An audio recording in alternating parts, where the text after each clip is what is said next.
Lollipop दिया जा रहा था कि एम्स आ रहा है, एम्स आ रहा है, हमें लॉलीपॉप दिया जा रहा था, पता ही एयरपोर्ट आ रहा है, वो भी यहाँ से चला गया। स्मार्ट सिटी कैसी होनी चाहिए? स्मार्ट सिटी का मतलब होता है कि वो एक ऐसी सिटी जहाँ का नगर निगम दुरुस्त हो, वहाँ की सड़कें साफ़ सुथरी चौड़ी हों, नाले ढके हुए हों। का चश्मा शायद उन्होंने देखा होगा या देखा होगा किसी को पहने हुए। ये अजीब बात है, ये अपने आप को बचा के और सारा जनता के ऊपर थोप देने की बात है। 200 बीघा घर बा, लेकिन सुतल बानी और टेम्पो में। तो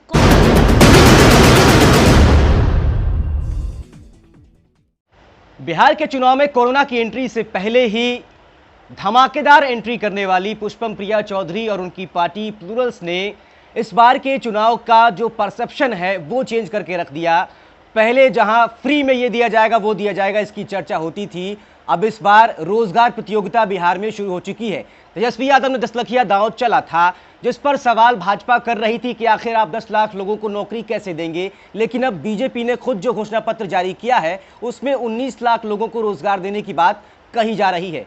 प्लूरल्स पार्टी की बात करेंगे इस वीडियो में। प्लूरल्स की मुजफ्फरपुर विधानसभा से उम्मीदवार पल्लवी जी हमारे साथ हैं, उनसे बातचीत करेंगे, क्योंकि प्लूरल्स पार्टी ने इस बार जो नई पार्टी चलाई है उसको लेकर खूब सारी चर्चा है।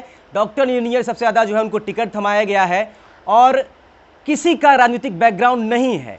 पल्लवी जी, बहुत बहुत स्वागत है आपका। आप डॉक्टर हैं, मुजफ्फरपुर की जानी मानी नेत्र विशेषज्ञ है, आँखों का इलाज करती हैं आप। आँखों का इलाज करते करते राजनीति में आने का निश्चय कैसे किया और प्लूरल्स को ही क्यों चुना? एक्चुअली प्लूरल्स आया इसलिए राजनीति में आई। मेरा राजनीति में आने का कोई इरादा नहीं था, कोई एस्पिरेशन नहीं था, मेरी फैमिली बैकग्राउंड में कोई ऐसा नहीं है और दूर दूर तक ये नहीं सोचा था कि एक्टिव पॉलिटिक्स में आऊँगी। पॉलिटिक्स की जहाँ तक बात करें या राजनीति की बात करें तो आई थिंक हर बिहारी अपने आप में एक राजनीतिज्ञ होता है, ये हमारे ब्लड में होता है और हम लोग बैठ के चर्चा करते हैं राजनीति की, नेताओं की, वहाँ के लोकल इश्यूज़ की और किसने सरकार ने क्या काम किया, किसने नहीं किया। लेकिन कोई आगे आके फ्रंट पर कि मुझे ये बदलना है, ये इस चीज़ का बीड़ा नहीं उठाना चाहता है। और हम लोग भी ये सब चर्चा में रहते थे, लेकिन जैसे ही पुष्पम प्रिया चौधरी आई और उनके बारे में जानकारी होने लगी और वीडियोज़ फॉलो करने लगे हम लोग, और जब ये पार्टी आ गई एक राजनीति पार्टी के रूप में, तो इसको फॉलो करते करते एक तरह से मैं इसकी एक साइलेंट कार्यकर्ता थी। और जब यहाँ के प्रत्याशी होने की बात आई तो जिस लोगों से मैं जुड़ी हूँ या जो लोग पुष्पम प्रिया चौधरी और प्लूरल्स को फॉलो करते हैं, उनके साथ बातचीत करने से ये चीज़ बाहर आई कि अगर आपको लग रहा है कि ये पार्टी अच्छा काम करेगी आके, और अगर आपके थ्रू ये काम इस शहर में हो जिसकी आप सोच रखती हैं, तो क्यों नहीं आप प्रत्याशी बन के आ सकती हैं। तो ये बात मुझे कहीं ना कहीं हिट किया इस बात ने, इस पॉइंट ने, कि सही बात है, मैं भी बोल के चर्चा करके बैठ जाऊंगी। पता चला कि कल मजबूरी में कोई ऐसा प्रत्याशी सामने आए जिसका शायद विजन नहीं हो, सोच नहीं टिकट हो। लेने से पहले आपके मन में घबराहट तो हुई होगी, क्योंकि बड़े बड़े धाकड़ नेता हैं यहाँ पर, बड़ी बड़ी पार्टियों के नेता हैं। विजेंद्र चौधरी यहाँ से 2 बार रहे हैं विधायक, यहाँ जो नगर विकास मंत्री है मुख्यमंत्री नीतीश कुमार के साथ जो है वो काम कर रहे हैं। आवास विकास मंत्री हैं सुरेश शर्मा, यहाँ से कद्दावर नेता है भाजपा के, वो लड़ते हैं चुनाव।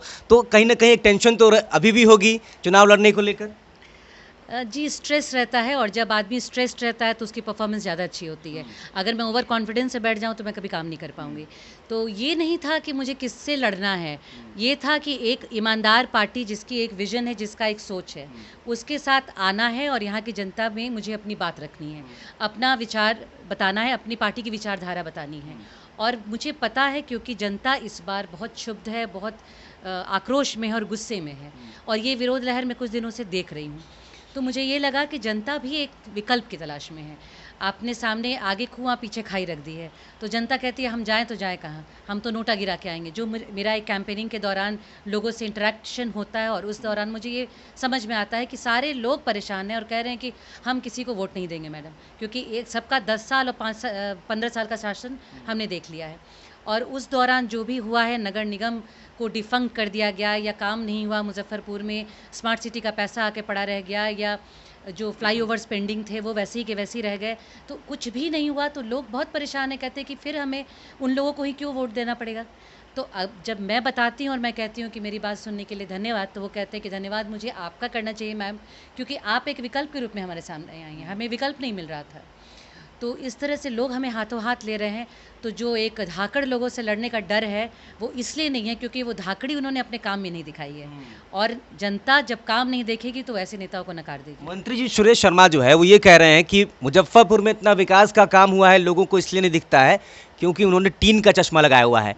आप आंखों की डॉक्टर हैं, आपके नज़रिए में किसका चश्मा टीन का है और किसका ग्लास का है? टीन का चश्मा तो एक्चुअली जो हम मिल रहे हैं और जिन लोगों से बात कर रहे हैं वो लोग यही कर रहे हैं कि भाई हमें मंत्री जी को बुला के वो एक कोना दिखा दीजिए। उन्होंने बोला है कोने कोने में विकास या हुआ है। बहुत सेफ खेल रही हैं। मैंने देखा है प्लूरल्स के जितने उम्मीदवार हैं सब लोग जब इंटरव्यू दे रहे हैं किसी भी नेता पर, किसी उम्मीदवार पर, किसी भी बड़ी पार्टी के नेता पर उनका नाम लेकर जो है ना हमला नहीं कर रहे हैं, बहुत सेफ चल रहे हैं। ऐसा क्यों? सेफ नहीं, हम पॉजिटिव पॉलिटिक्स की बात करते हैं। हमारा टैगलाइन है love Bihar and do positive politics. तो हम ये ज़रूर कहेंगे कि जो लोग नेता यहाँ रहे हैं जिनके आपने नाम जिनकी बात आपने कही, वो जब ऐसी बात कहते हैं इस उम्र के पड़ाव पे आके और इस स्टेटस पे आके, तो वो एक हंसी के पात्र बन के रह जाते हैं कि टीन का चश्मा। सबसे पहले तो हम एक आई स्पेशलिस्ट है, टीन का चश्मा क्या होता है हमने आज तक नहीं देखा। तो टीन का चश्मा शायद उन्होंने देखा होगा या देखा होगा किसी को पहने हुए। ये अजीब बात है, ये अपने आप को बचा के और सारा जनता के ऊपर थोप देने की बात है कि जनता को विकास नहीं दिख रहा है, जनता को विकास नहीं दिख रहा है। अरे ये बोलने से वो बच नहीं सकते हैं क्योंकि जनता को बेवकूफ़ नहीं बैठी हुई है।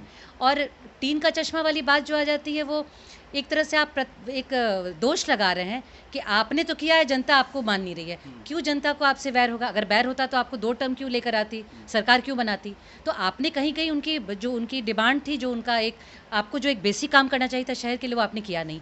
इसीलिए जनता आपसे परेशान है और हर गली हर वार्ड में उन्होंने बोर्ड लगा दिया है कि हमें इनको अटेंड ही नहीं करना है। तो परेशान तो बहुत है, घबराहट भी है। इस घबराहट में और इस परेशानी में और इनसिक्योरिटी वाली फीलिंग में ये सब स्टेटमेंट इनके आ रहे हैं। आपकी पार्टी की जो सीएम फेस है पुष्पम प्रिया चौधरी, उनके जब इंटरव्यू शुरू हुए तो उन्होंने जब सवाल किया गया कि आपकी प्राथमिकताएं क्या होगी, एजेंडा क्या रहेगा, तो उन्होंने 3 चीज़ें तो गिनाई, वो तीनों ही रोज़गार थी। रोज़गार रोज़गार रोज़गार। अब बिहार में जो पॉलिटिक्स हो रही है वो रोज़गार प्रतियोगिता बन चुकी है। तेजस्वी यादव ने 10 लखिया दांव चला था, 10 लाख नौकरियों की बात कही थी। इस पर भाजपा वालों ने सवाल किया कि आखिर नौकरी कहाँ से दोगे। नीतीश कुमार ने भी सवाल किया कि आखिर नौकरी कहाँ से दोगे, क्या जो आपके पिता जेल में बैठे हैं वहाँ से पैसा आएगा। तो ये सब हमला चल रहा था। इसी बीच बीजेपी ने अब खुद को भी झुठला दिया है और जेडीयू को भी झुठला दिया है, नीतीश कुमार को भी झुठला दिया है। बीजेपी ने कल अपना संकल्प पत्र जारी करते हुए ये कहा है कि 19 लाख लोगों को रोजगार दिया जाएगा। तो क्या 15 साल के बाद बीजेपी के नेताओं को और आला कमान को, शीर्ष नेतृत्व को ये समझ में आ रहा है कि बिहार में युवा बेरोजगार है, उनको नौकरियों की जरूरत है? अब समझ तो बहुत पहले से है लेकिन किसी का ध्यान इधर नहीं है, और वो चाहते हैं कि हमेशा की तरह वो जाति पाति धर्म की बात करके और इलेक्शन में आएंगे, अपनी रोटी सेक के चले जाएंगे। लेकिन जब कोई ऐसी नेता आती है, हुआ तो है ना 370 और पाकिस्तान पर जो है बयान दिए जा रहे हैं, जो भी स्टार प्रचारक आ रहे हैं भाजपा के। जी, यही तो बात है। यहाँ हमारा जनप्रतिनिधि कौन है, यहाँ कौन सा काम कर रहा है, शहर के लिए उसकी क्या सोच है, इस सबको दरकिनार करके राष्ट्र में क्या हुआ, मोदी जी ने क्या किया और कश्मीर पे क्या हुआ, चीन के फ्रंट पे क्या चल रहा है, ये सब चीज़ें भरमाई जाती हैं यहाँ के जनता को। कोरोना में किसको राशन मिला नहीं मिला, बाढ़ में किसको मुश्किलें हुई, लोगों को क्या क्या झेलना पड़ा, बाढ़ राहत का पैसा मिला कि नहीं मिला, ये सब इन सब की बातें नहीं हो रही है। मीनापुर में सब्जियों के जो विक्रेता हैं, जो किसान हैं जिनकी फसलें तबाह हो गई, इनकी बात नहीं हो रही। चुनावी मुद्दे जो है वो भटकाव के रास्ते पे, बिल्कुल भटकाव के रास्ते पे हैं। एक नारा लगा दो, सब लोग नारा के पीछे चल पड़े और एकदम सिंबल को एकदम हाथों हाथ उठा लें, माथे पे उठा लें। उसके बाद वो देखे नहीं कि सामने जन प्रत्याशी कौन है। उनको बस ये दिखाना है कि ये सिंबल है, इसके ऊपर वोट देना है क्योंकि हमारा राष्ट्र ऐसा कर रहा है। अरे आप राष्ट्र की बात अलग होती है, आपके प्रदेश की बात अलग होती है। ये बात हमारी जनता को समझ में नहीं आती या आ गई है। इस जैसे आपने बोला कि एक कंपटीशन चल गया है रोजगार का, अब धीरे धीरे रोजगार की बात क्यों करने लगे ये लोग? इसलिए करने लगे उन्होंने देखा शिफ्ट हुआ है। इस बार बिल्कुल शिफ्ट। आपकी पार्टी है प्लूरल्स पार्टी, इसने चुनावी मुद्दे में एक नया जो है शिफ्टिंग पैटर्न लाया है। ये परसेप्शनल जो पॉलिटिक्स होती है, परसेप्शनल मैथमेटिक्स जो बिल्ड करने की बात है, उसमें कहीं ना कहीं पुष्पम प्रिया चौधरी जो है वो कामयाब रही है, तभी रोजगार जो है वो चुनावी मुद्दा बना है। कहीं ना कहीं तेजस्वी यादव मैं देख रहा हूँ शुरुआत से ही प्लूरल्स के एजेंडे को फॉलो करते हुए, कॉपी करते हुए आ रहे हैं। जी, मैं भी देख रही हूँ, क्योंकि सब अपने आप को एक बदलाव की सरकार के रूप में सामने ला रहे हैं और उनको कंपटीशन जो है वो हमारी पार्टी से ही है। तो वो जानते हैं कि जो बड़ी पार्टियां बैठी हैं वो तो अपने वही राष्ट्र मुद्दे को दोहराएंगी। तो जब दूसरी एक पार्टी ऐसी आ गई जिसने रोजगार की बात कर दी और लोग इतने फॉलोअर्स बन गए हैं और सारे युवतियाँ जो हैं उनको फॉलो करके और इस पार्टी के ऊपर अपना विश्वास रख रहे हैं, तो फिर बाकी जो पार्टियां उनको ये लग रहा है कि अरे ये एक्चुअली ये सही मुद्दा था और लोग कनेक्ट हो गए।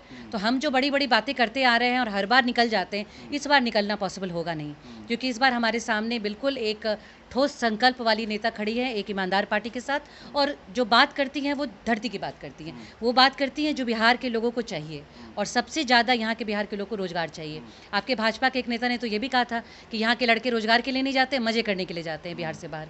तो जब पहले उन लोगों ने ये सब बातें बोली और अब घूम फिर के वो वापस रोजगार की तरफ आ रहे हैं, तो कैसे, मतलब अब मैं आगे अब मैं यही शब्द यूज़ करूँगी, आपने मुझे अच्छा शब्द बताया, टीन का चश्मा। क्या टीन का चश्मा लगा के बैठे हैं इतने सालों, जो उनको ये नहीं नज़र आया कि करोड़ों लोग चल के आ रहे हैं कोरोना टाइम में? तो जब अगर यहाँ रोजगार होता तो वो लोग क्यों जाते बाहर?